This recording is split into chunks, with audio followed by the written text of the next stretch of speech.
Our world is hurtling into climate disaster. And what do politicians give us? Oil fields and new runways in the name of pragmatism.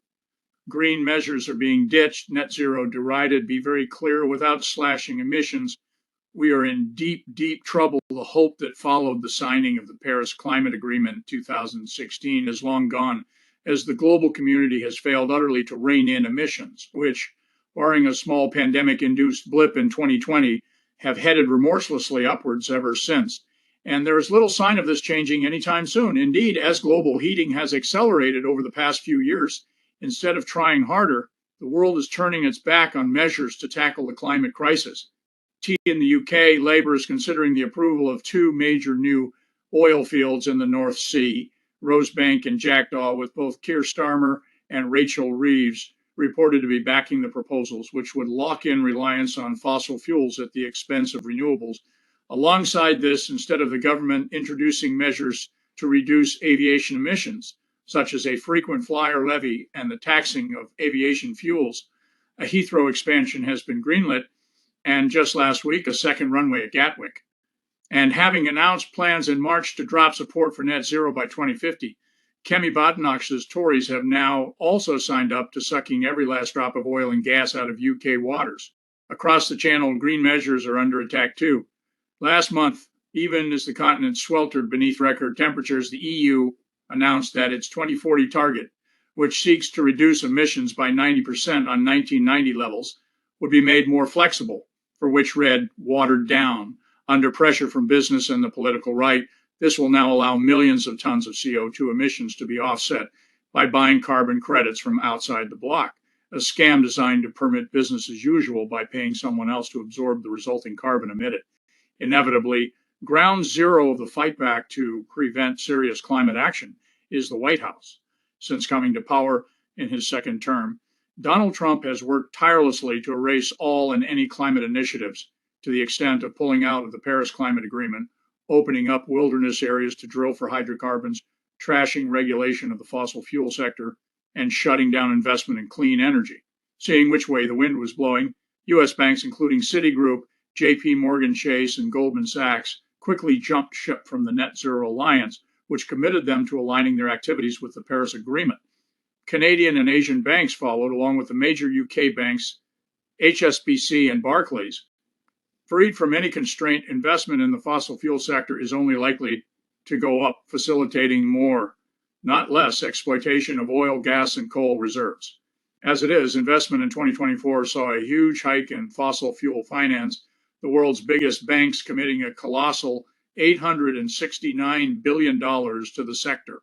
Back in 2020, after big losses caused by the pandemic-driven economic slowdown, oil and gas companies were almost down and out. Worried about being left with a product no one wanted, many announced big investments in renewables. BP even pledged to cut its oil and gas production by 40% by the end of the decade. 5 years on, this promise is in shreds. Now fossil fuel corporations are on track to nearly quadruple, by the end of this decade, the amount of extracted oil and gas from newly approved projects. As the COP30 climate conference in Brazil fast approaches, the general malaise that has stymied climate action seems to be spreading.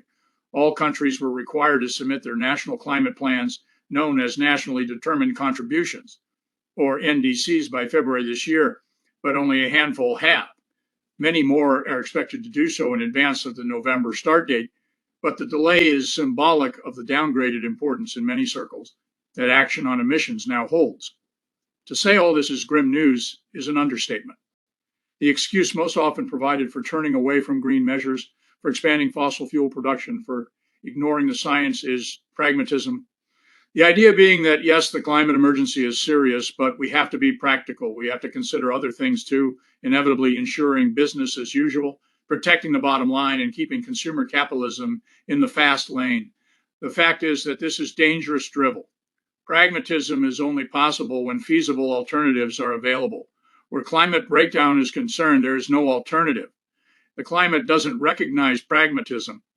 We either slash emissions now or we are in deep, deep trouble. In 2024, the temperature of the planet topped the 1.5 C temperature rise threshold for the first time since pre-industrial times.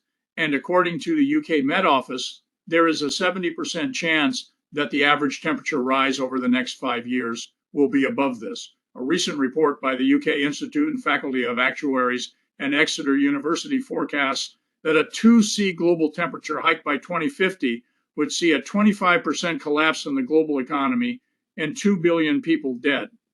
This is what the end game of a pragmatic climate strategy looks like.